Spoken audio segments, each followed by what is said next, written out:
तुषार हत्याकांड जो कहीं न कहीं हमारे खटीमा के शांत वातावरण में अपराध को दस्तक देने की एक बड़ी घटना हुई है। वैसे तो खटीमा में इससे पहले भी अगर हम कहें ये चौथी वारदात है। पहली घटना में एक व्यापारी की हत्या, उसके बाद भारमल बाबा की हत्या किया घटना, और उसके बाद एक युवती को मारकर गड्ढे में डालकर फेंका गया, और चौथी ये घटना। लगातार अपराध बढ़ रहा है, लेकिन तुषार हत्याकांड में हम प्रशासनिक अधिकारियों को, पुलिस के अधिकारियों को बधाई देते हैं कि उन्होंने तत्काल गिरफ्तारी करी और गिरफ्तारी कर 3 दोषियों को जेल भेजने का काम भी किया। इसके लिए पुलिस प्रशासन को बहुत बहुत बधाई, शुभकामनाएं मैं देता हूं। लेकिन चिंता का विषय ये है कि लगातार अपराध बढ़ रहा है, इस पर अंकुश कैसे लगाया जाए। एक शांत प्रिय खटीमा, एक शांत प्रिय उत्तराखंड में लगातार अपराध बढ़ रहा है, और अपराध की जड़ कहीं न कहीं इस महक के नशे से जुड़ी हुई है। ये जो गैंग बन रहे हैं, कोई हल्द्वानी में सुनाई देता है, कोई रुद्रपुर में, और आज खटीमा में भी, तो ये इन सबको कैसे रोका जाए, कैसे इस पर अंकुश लगाया जाए, ये सोचने का विषय है। मैं सरकार से मांग करता हूँ कि सबसे पहले इस महक के नशे के खिलाफ एक बड़ा जो है सख्त आंदोलन पुलिस चलाए, जिसमें जो भी इस महक बेचते हैं उनके खिलाफ कठोर से कठोर कार्रवाई हो, उसे युद्ध स्तर पर चलाया जाए। साथ ही तुषार के मामले में हम सरकार से ये मांग करते हैं कि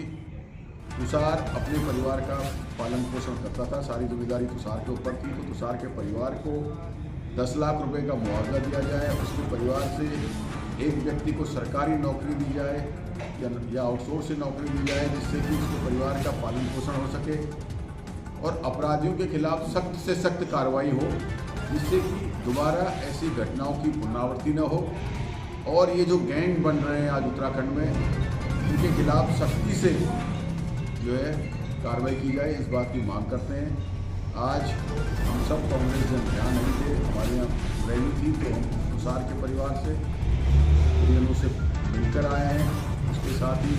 हम जो अभय से और सलमान जो अभी गोविंदपुराम के पिताजी से मिलकर आए हैं, और साथ ही पुलिस प्रशासन से भी मुलाकात करी, जिसमें 3 लोगों का अभी तक पुलिस ने भेज दिया। बाकी जो अपराधी हैं उन पर पुलिस जल्द से जल्द उनको भी अरेस्ट करने की बात कर रही थी, उनको भी उन्होंने अरेस्ट कर लिया है। तो पुलिस की मजबूत कार्रवाई है, और उन्होंने हमें विश्वास दिलाया है कि सख्त से सख्त कार्रवाई होगी, जिससे अपराध पर अंकुश। मेरा ये मानना है कि कभी कभी जब आपराधिक प्रवृत्ति के लोग को राजनीति में या राजनीतिक संरक्षण मिलता है तो अपराध पनपता है। इसलिए मैं आपके माध्यम से जनता से भी ये बात कहना चाहूँगा, और सब राजनीतिक लोगों से भी ये बात कहना चाहूँगा कि राजनीतिक संरक्षण आपराधिक प्रवृत्ति के व्यक्ति को नहीं देना चाहिए, और किसी आपराधिक प्रवृत्ति के व्यक्ति को राजनीति में लाना भी नहीं चाहिए, जिससे कि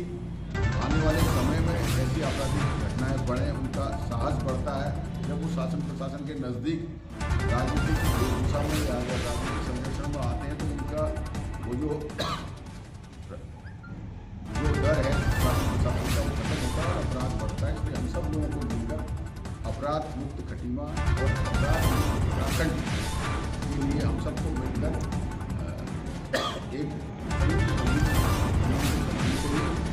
एक देखिए,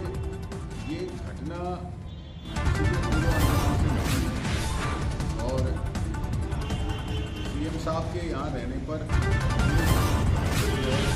यहाँ पर थी, लेकिन घटना का पता चलने के बाद पुलिस एक्टिव भी हुई है। लेकिन इसको हम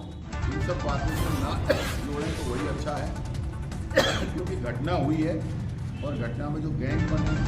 ऐसे गैंग पर अंकुश लगना चाहिए, और हम सब लोगों को मिलकर अपराध के खिलाफ एकजुट होकर, आपस में न बनकर एकजुट होकर अपराध और अपराधियों के खिलाफ काम